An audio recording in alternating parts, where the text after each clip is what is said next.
Sevgi diyarının kalbinde renkli düşler sirki dev çadırıyla yükselirdi. Sirkteki atlı karıncalar çocukların neşeli kahkahalarıyla dönerdi.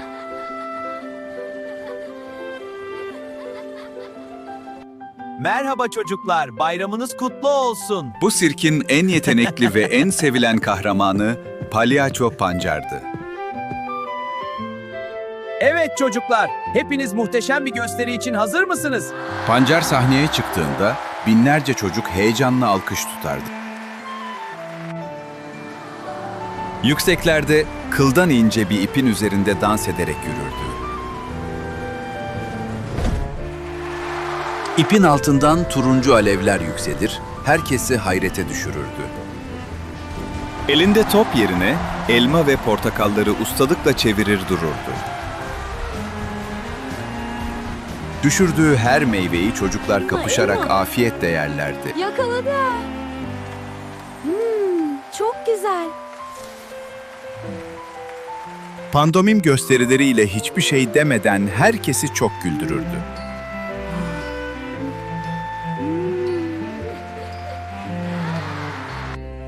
Çocuklar, sizlere çocukluğumun en severek oynadığım oyununu öğreteceğim şimdi. Unutulmuş sokak oyunlarını çocuklara neşeyle tek tek öğretirdi. Herkesin hayran olduğu şey, onun kocaman ve parlak kırmızı burnuydu. Bu burun, ona babasından kalan en değerli ve kutsal hatıraydı. Sen bana babamın yadigarısın, çok kıymetlisin. Pancar her gece burnunu ipek bir mendille nazikçe temizlerdi. Babasının "bu burun çocukları güldüren tek şeydir" sözünü anardı. Benim güzel kırmızı burnum, beni yalnız bırakma. Benim güzel kırmızı burnum, benden ayrılırsan kimsenin burnuna olma. Bugün de iyi para kazandım. Çalışanların parasını az versem ne diyebilirler ki? Bana kalır paraları. Lakin sirkin patronu kalbi taşlaşmış Of, ve çok bunlar ne hırslı kadar bir ağırlar adammış. böyle. Çok yoruldum. Pancarı durmadan çalıştırır ama emeğinin karşılığını asla vermezmiş. Patron, seninle önemli bir konu hakkında konuşmamız gerek artık. Pancar bir gün cesaretini toplayıp patronun karşısına dikilmiş. Artık hakkımı istiyorum. Bu adaletsizliğe dayanamıyorum. "Artık hakkımı istiyorum. Bu adaletsizliğe dayanamıyorum" demiş. Emret patron. Ne yapmamızı istersin? Öfkelenen patron, iki dev korumasını odaya çağırıp emir vermiş. Patron, Pancar'ın yüzünden kırmızı burnunu sertçe çekip almış. Sen artık bir palyaço değilsin. "Sen artık bir palyaço değilsin" diyerek burnu cebine saklamış. Bırakın beni! Bırakın dedim! Beni nereye götürüyorsunuz? Ben sadece hakkımı istedim! Korumalar, Pancar'ın gözlerini bağlayıp onu bir kazın sırtına atmış. Uçan kaz, bulutların arasından süzülerek çok uzaklara gitmiş. Aman Allah'ım, bu sesler de ne? Buradan uzaklaşmalıyım. Vahşi ve karanlık bir ormanın tam ortasına Pancar'ı bırakmışlar. Korkuyla koşarken derin, karanlık bir kuyuya hızla yuvarlanmış.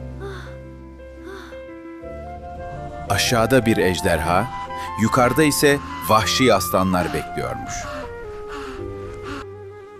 Allah'ım, çocukları güldürmek için beni kurtar. Pancar, "Allah'ım, çocukları güldürmek için beni kurtar" diye dua etmiş. Aniden mavi kanatlı, büyülü bir kuş süzülerek yardıma gelmiş. Kuş onu kurtarıp yemyeşil, şirin bir köye güvenle bırakmış. O sırada patron burnu takmaya çalışmış ama burun hep fırlamış.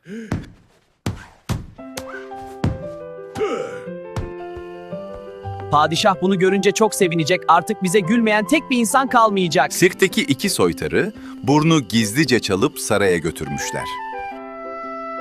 Şehzade için düzenlenen büyük törende burnu hediye etmişler. Şehzade burnu takmış ama burun yine fırlayıp yere düşmüş. Çok mutsuzum. Hiçbir şeye gülecek halim yok. Kırmızı burun bile beni eğlendirmek istemedi. Şehzade üzüntüden hastalanmış, tüm ülke sessizliğe bürünmüş. Köyde bir sirk kuran Pancar, çocukları asla güldürememiş. Burnu olmayınca yaptığı hiçbir şaka yerine ulaşmıyormuş.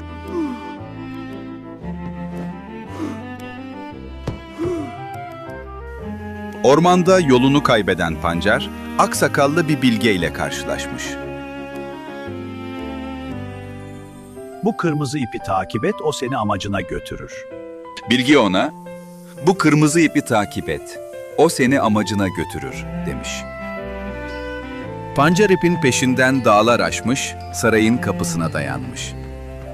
Yüce padişahım, efsanevi bir kuşun kanatlarında terk edilmiş bir meydandan kalbi buz tutmuş bir patronun yanına kadar savruldum. Padişahın huzuruna çıkıp burnunun hikayesini dürüstçe Şimdi anlatmış. dikkatini ver. Padişah Bu kutuyu açıp sihirli burun. burnu uzatmış, burun pancarı Mükemmel tanımış. oldu. Harika. Burun şıp diye pancarın yüzüne konmuş ve parlamaya başlamış.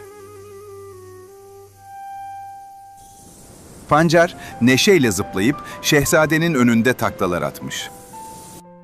Çok mutluyum, çok. Pancar iyi ki de gelmiş. Şehzade kahkahalarla gülerek yatağından sevinçle fırlamış.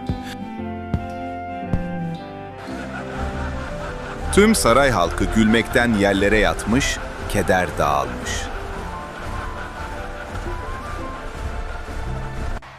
Gülçiçek, bu anı asla unutmayacağım. Ben de sevgili pancarım. Her şey çok güzel. Padişah pancarı Bu çiçekler başvezir gibi yapmış aşkımız hep ve taze kızıyla kalsın. evlendirmiş. Sonsuza kadar. Dikkatli ol sıcak. Teşekkürler efendim. Afiyet olsun. Şimdi diğerleri. Kötü patron ve soytarılar hatalarını Sıra anlayıp sende iyi evladım. biri olmuşlar. Gerçek yetenek sadece ait olduğu kalpte çiçek açıp parlar. İyilikle yapılan işler en karanlık yolları bile aydınlatır.